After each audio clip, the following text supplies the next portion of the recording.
The amazing thing about the Kansas City Royals is that just when you think it can't get any worse, they find a way to make it just a little bit more worse. I'm not Joel Penfield. I'm Nick Springer, filling in for Joel Penfield today on the KCSN Royals postgame show here with the very wise, very smart Kevin O'Brien. The Royals lose again in Colorado against the Rockies in pretty tough fashion. Complete game against them. They give up 6 runs in the 6th inning, and they lose 8-1 as the trade deadline is going to be coming up tomorrow. We'll probably get into that, I'm sure, because there's really not much to talk about with this game. The record, by the way, is 46-67. Somehow, despite losing the series to the Rockies, they're still better than the Rockies record-wise, even though it didn't really feel that way during the series. Kevin, what's up, man? How you doing? I'm doing all right, Nick. Like you kind of said, this was a tough series. Definitely felt like a hangover series in many ways, like the last series of a long road trip. Yeah, like Kyle Freeland threw a complete game. That's like the first complete game that he's thrown. I think it's the first complete game in Rockies history. It's since I don't know, like the early 2000s or some sort. So, it's really just kind of a jarring way to kind of end this road trip. I mean, especially with how the Twins series was. Like you said, the Rockies are still worse than the Royals somehow record-wise, and so the fact is that we are like how we're better than them is kind of wild when you watch that series. But it's also been a weird year, and there's times where you think the Royals are going to turn a corner, and maybe like I think we saw that in the Tiger series last week. Like, maybe this team's going to finish on a positive note, and then they lose 2 out of 3 in walk-off fashion of the Twins, get swept by the Rockies, and you're like, oh yeah, this team sucks right now. Then let's just resign ourselves to the fact that this team sucks. Let's not think it's anything more than that. Yeah, things are not good for the Royals. Obviously, they're going to be sellers. I'm sure we'll talk about probably later on the show the trade that they've already made as part of the trade deadline, which we can get into later on. But in today's game, just 5 hits for the Royals, really not much to speak of. They had the 1 run in the second inning from a single off Luke Maile that scored John Rave. Other than that, really nothing doing. Like you said, I think I was listening on the Royals broadcast that this is their first complete game for the Rockies or first complete game for Freeland, and he's had like 250 starts. Really crazy stuff there. So not much to speak of for the Royals. The bullpen obviously continued to just be pretty bad, but Lugo also had a really bad game today as well.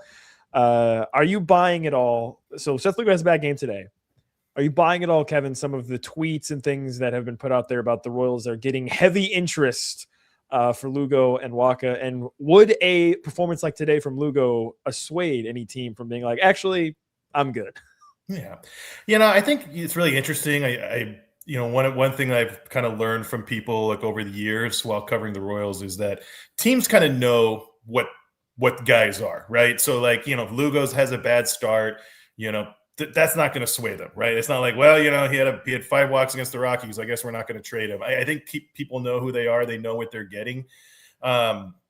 And so, this wasn't a good start for Lugo. One of the things I've been really interested with Lugo is when the games are really hot, he kind of really struggles. So he throws a lot of walks. And I just wonder if it's just like, as a guy who relies on like 10 pitches, is he one of those guys that once like the ball starts to lose some grip, he just really falls off? But that's neither here nor there. I mean, I think it's really interesting. I mean, we saw like reports from Bob Nightingale saying that, and some other beat writers that, hey, there's multiple interests and the Royals are holding.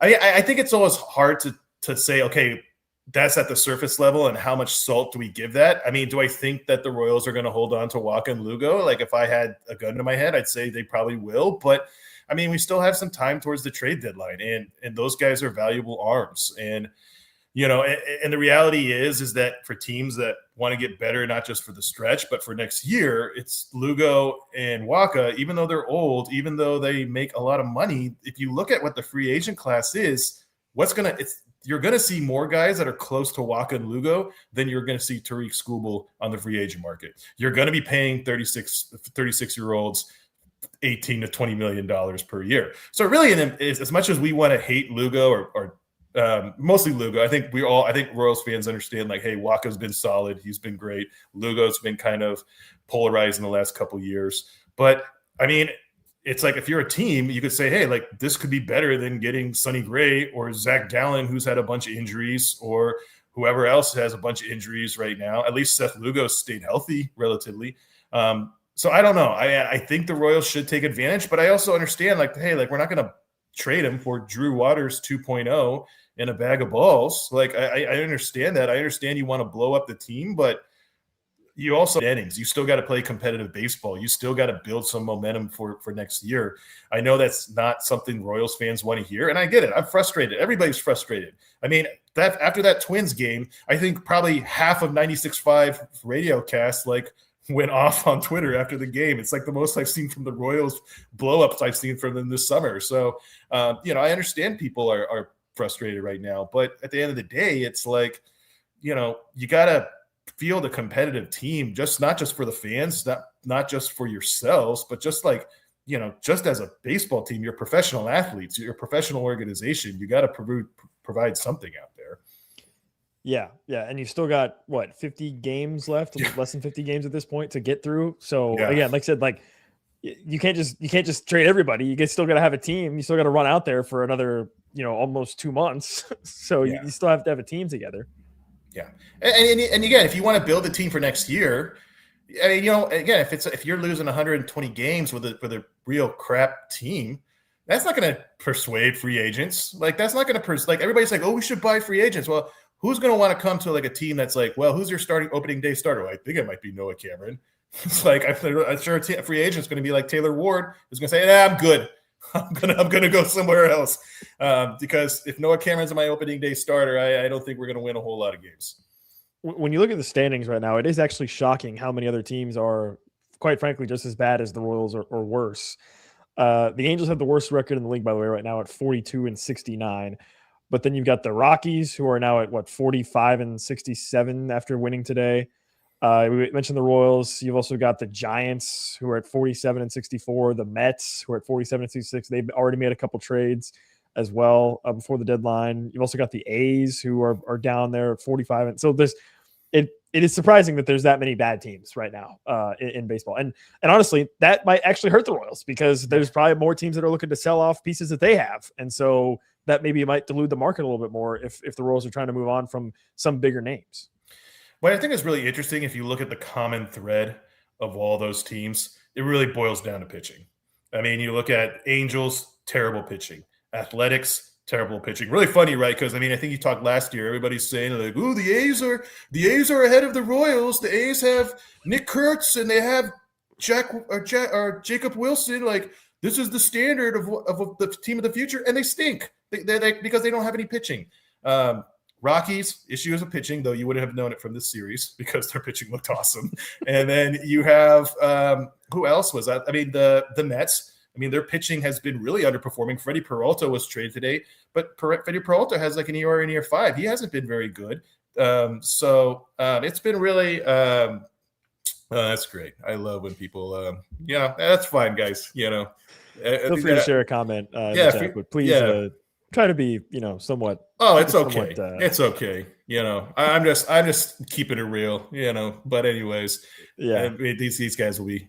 And what's it called? Juice mode. And all right, before we get too far off the rails here, was there anything you could tangibly take away from this series against the Rockies? Obviously it went off the rails pretty quickly. You got blown out pretty big yesterday. Obviously today you were getting dominated by Freeland on the mound, and then you give up the 6th spot in the 6th, and that's it. I don't know, anything tangible you can take away from what happened this weekend against the Rockies? I think the thing we could take. I think, one of the things you can say is hey, even with the last week, I think you could say hey, this team has been really, really scrappy in a lot of ways. We've seen guys like Tyler Tolbert or Randy Dobnak, August, July players of the month. We've really stepped up.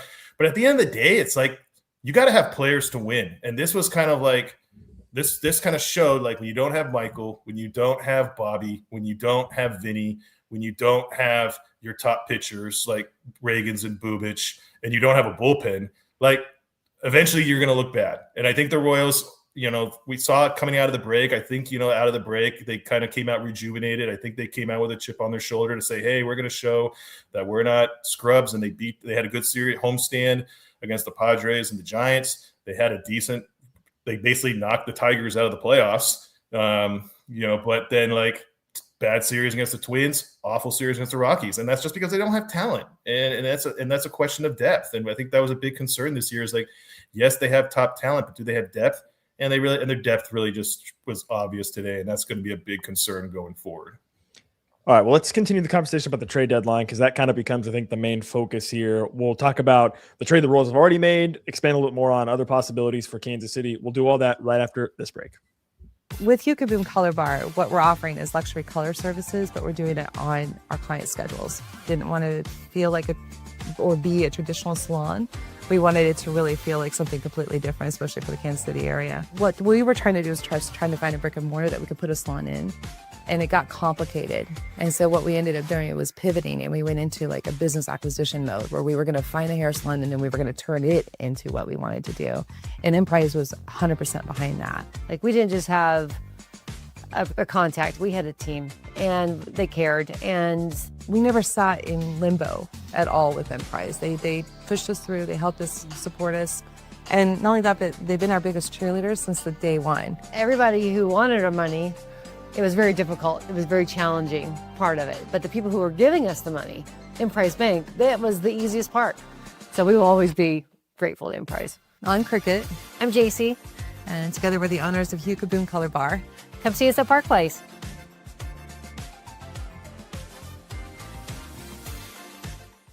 David Starnes Allstate Insurance is a proud partner of KC Sports Network, serving the Kansas City area and all throughout the Midwest.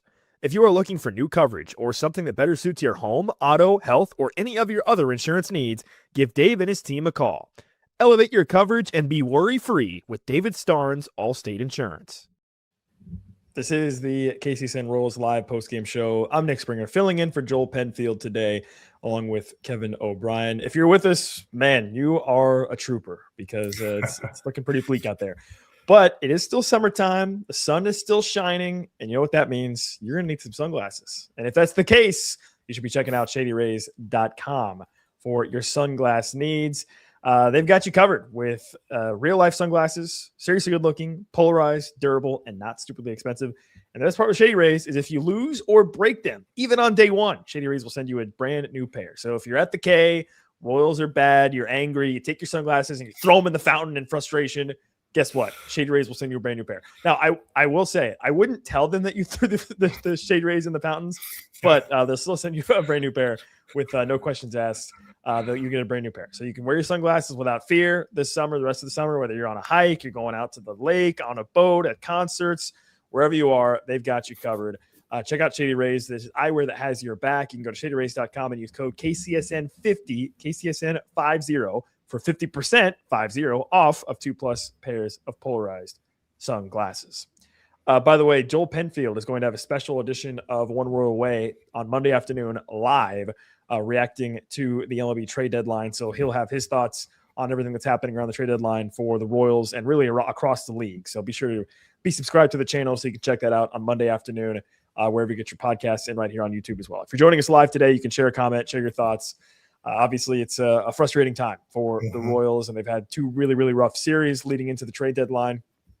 The Royals, by the way, have already made a trade even before the deadline is here on Monday, and that involved a guy that everyone expected to be traded for the Royals, which is Lane Thomas, and then a guy that maybe Royals fans didn't think would get traded just because he was really struggling and didn't seem like anybody was going to take him, Bailey Falter.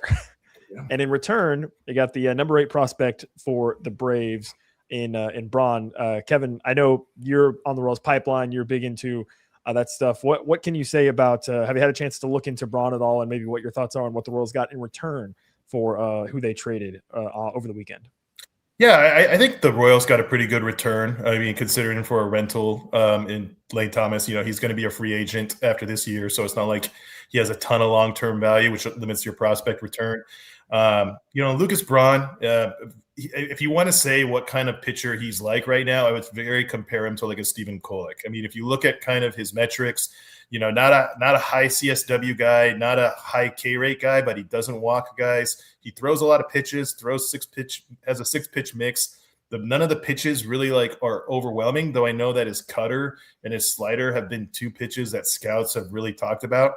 but he really throws them effectively. He generates a lot of chase, and that's been a big problem with this Royals pitching staff, mostly on the bullpen end, but even some of the starters generating chase has been an issue. And Lucas Braun has posted chase rates in the 30% range with almost all of his offerings. And so I think that's going to be really important. I think the Royals have shown that guys like Stephen Kolek, who have that profile, and even like Seth Lugo to a degree, who don't have really like an elite pitch, who don't have like big velocity, but they know how to pitch effectively. And I think that's what you need to do, is get a guy like Braun that's going to fit the system and what you do best. And so and he's also a guy that's going to limit walks. AAA is real tough. You always got to take AAA stats with a grain of salt, because the hitting environments are so bad.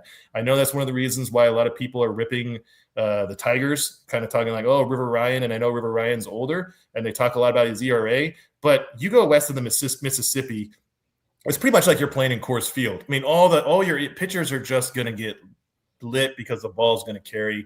So there is some of that with Braun, but I really do think like he's a kind of pitcher that can really that's going to kind of fit what they need, and he's probably going to give them innings, to be honest, at the end of this year.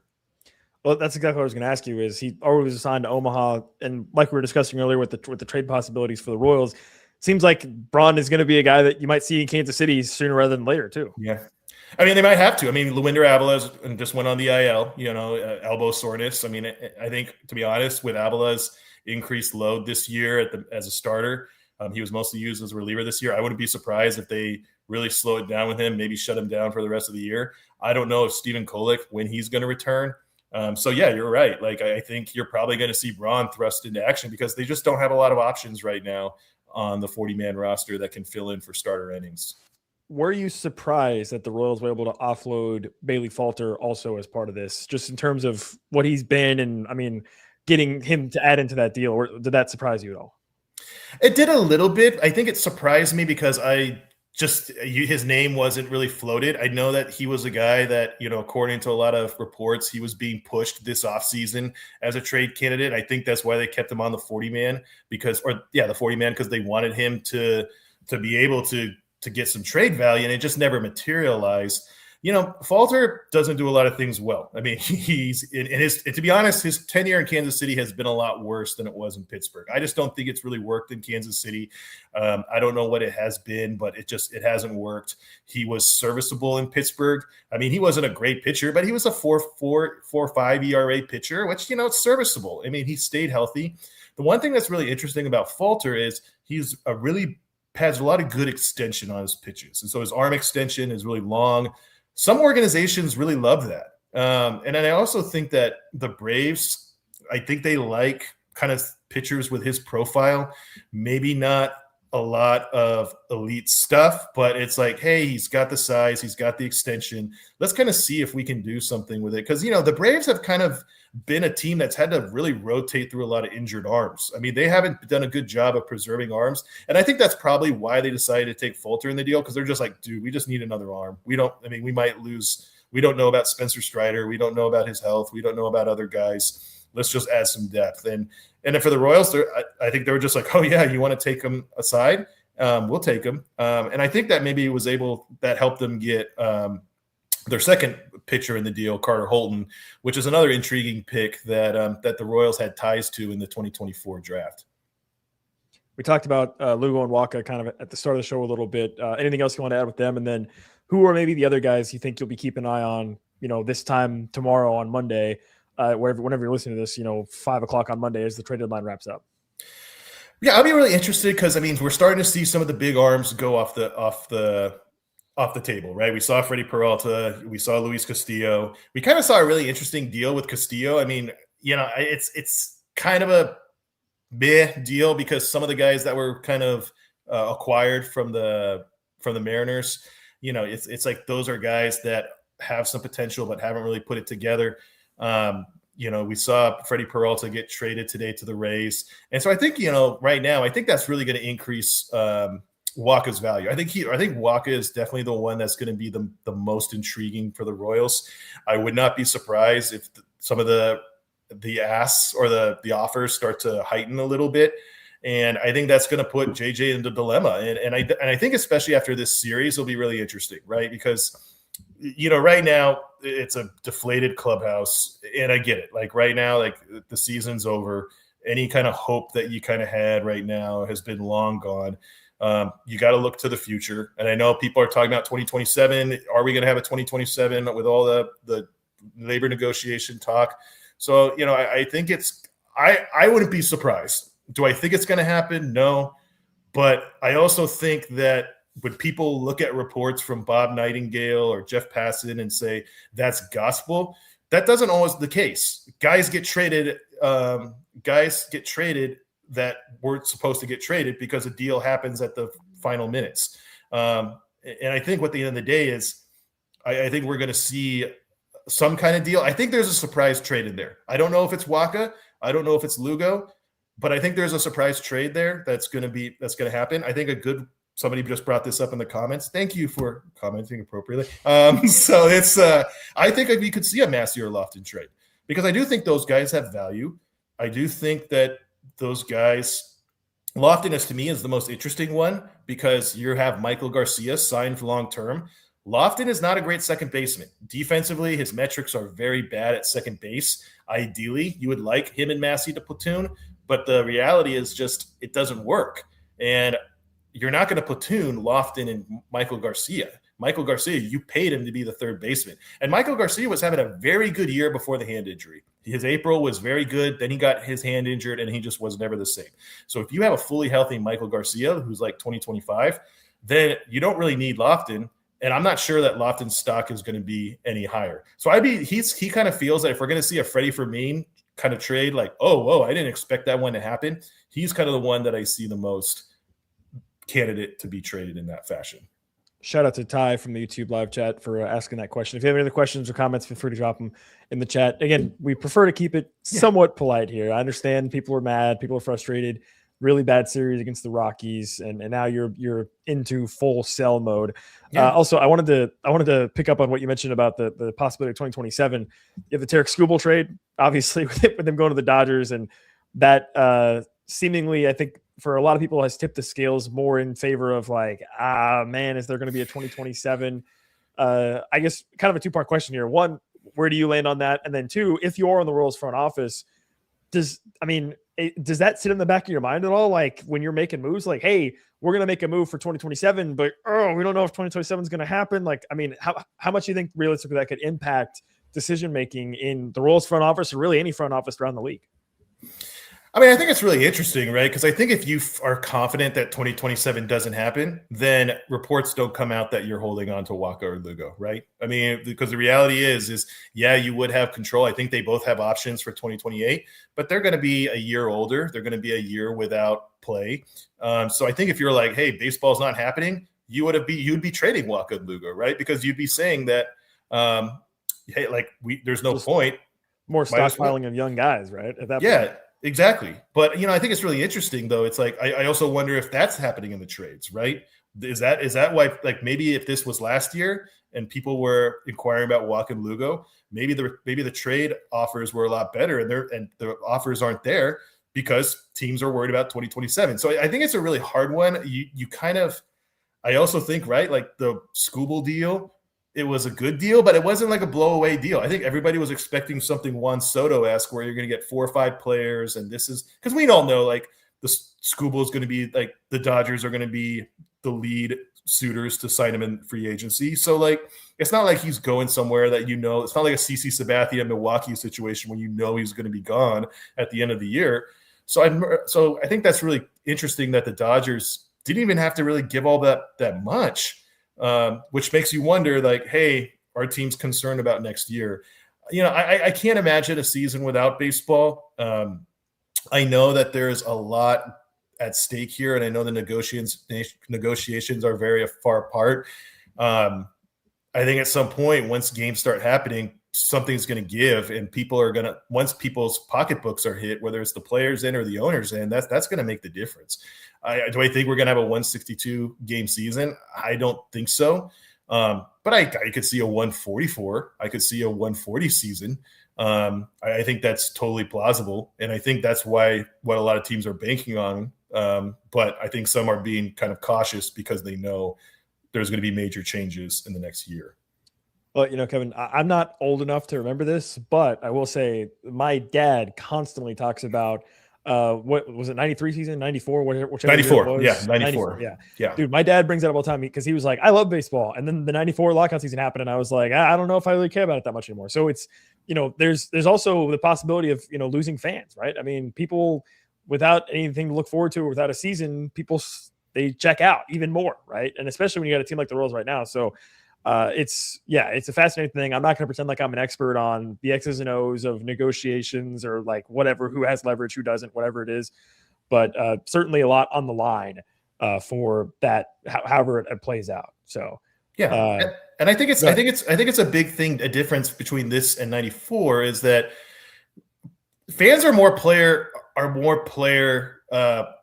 friendly than they were in 94. I think a lot of fans in 94 were like, oh, like they make all this money and all this kind of stuff. Why are they even like asking for more? I think nowadays, fans kind of favor the player, and they're like, yeah, players should get paid more. Players should be, they're the ones I go to watch the ball games for, not the owner, not the board of directors. I watch it because of the players. So I think that's a big difference. And then I think also is that the social media era, you're able to have players on both sides able to communicate. While back in 94, right, it was all through newspapers, right? It was all through like television reports. It's a lot different now. So we're getting constant floods of information, and team and both sides are trying to flood for their way constantly through social media. So I think this is going to be a little bit more complicated because I just think that, and I think it could be more damaging because, as you said, stoppage sucks. And the problem, and this is we're in a landscape where other sports are 24/7. NFL is 24/7. I mean, that is pretty much everybody who is employed at ESPN is an NFL analyst, So, it's, if you are saying like, we're going to shut down a season, we're going to give more ground to the NFL. We're going to give more ground to like the NBA and maybe the NHL. I mean, you don't want to see baseball become the fourth most popular sport, but that's kind of what you're putting at risk if you have a work stoppage. Yeah, and honestly, I think baseball has benefited significantly from the fact that they're fortunate enough with the calendar that you are able to have 6 weeks or so monopolized during this time period of the summer, right before training camp starts, after the NBA finals. You have the month of July basically every year to yourselves, and you're still could fumble it even more. Yes. Like, it's pretty rough. It is. Despite the fact that the Royals are really bad and they lost again today, Kevin, this has been a lot of fun. You got any other final thoughts you want to get off your chest here before we wap the show for today? Yeah, I mean, I try to look at a glass half full with the Royals, and I'll admit, there's some major concerns that I have with the Royals. I think Piccolo has really got to figure out what to do with the bullpen. I mean, you look at 3 of the 4 years he's been GM, or actually I'd say 2.5 of the 4 years. They've had a bad bullpen. They had a bad bullpen in 2023. They had a bad bullpen for the first half of 2024. They had a good bullpen last year, and they've had a bad bullpen in 2026. We're seeing relievers too really regress, with Lucas Erceg and Matt Strom just really falling off a cliff. That's a big concern. And I don't want to call out people's jobs either, but I think the training staff has to also be really called out. I mean, I think it's like the injuries have really piled up and how they've handled things. I mean, we saw last night with Luinder Avila having a weird spill, staying in the game, and now he's on the IL. It's like, hey, what's going on? And yes, I mean, can you question Q on those? Sure. I'm sure Q is part of those decisions, and he probably deserves some responsibility. But Q is not a doctor. He's going to his training staff and saying, hey, man, should I keep him in? And if they're saying, yeah, he's fine, well, you trust that. And right now, can you say that the training staff has done a good job on that end? I can't say that. Injuries have hurt a lot of teams. It's not like the Royals are the lone ones to that, but I think this is a big issue. I know that there's going to be changes this offseason for the Royals. There has to be. You can't have a season like this and not have changes. But I'm really curious to see, like, what are kind of some of those impact changes. And I think it really boils down to the bullpen and the training staff. I think that's going to be your 2 priorities this offseason. If you don't make those changes, then it's hard to imagine JJ lasting in Kansas City beyond 2027.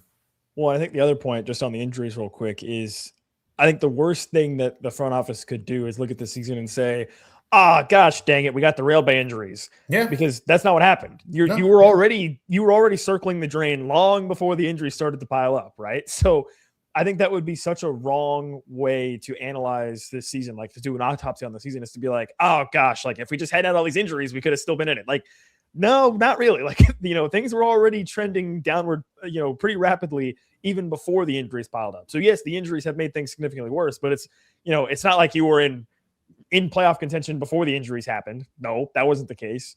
So I think it would be a very, very wrong way to look at how the season unfolded. If the front office looks at it and is like, man, if we just didn't have all these injuries, we'd be fine. It's like, I don't, you were already kind of an average to bad team before that. So hopefully they don't take that view and they, give a little bit more of a holistic look at the entire season. So yeah, and I agree. I mean, your AA and your AAA depth have not been good this year, and your AA and AAA depth have been exposed because of the injuries. Every team deals with injuries. The Rays deal with injuries. The Dodgers deal with injuries. Everybody deals with them. What's the difference is they have depth. We were showed this year that we didn't have depth in AA and AAA. I think help is coming in the lower minors, but they got to figure out how do we stack AA and AAA better so we don't get this kind of season again.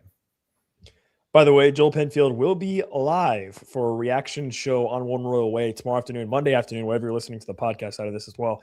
Monday afternoon, 4:30 p.m. Central Time, leading up to the trade deadline, which is at 5 o'clock. Joel Penfield will be live with One Royal Way to break it all down, react to it live, and share his thoughts. And knowing Joel, I'm sure he has plenty of thoughts on what is happening right now with the Royals. I was honored to fill in for him for today's show. For Kevin O'Brien, I'm Nick Springer. Shout out to Victor behind the scenes, helping us out as well. We'll talk to you soon. Joel will talk to you on Monday. Stay subscribed to the channel. Stay tuned. Until next time, we'll talk to you again soon. See ya.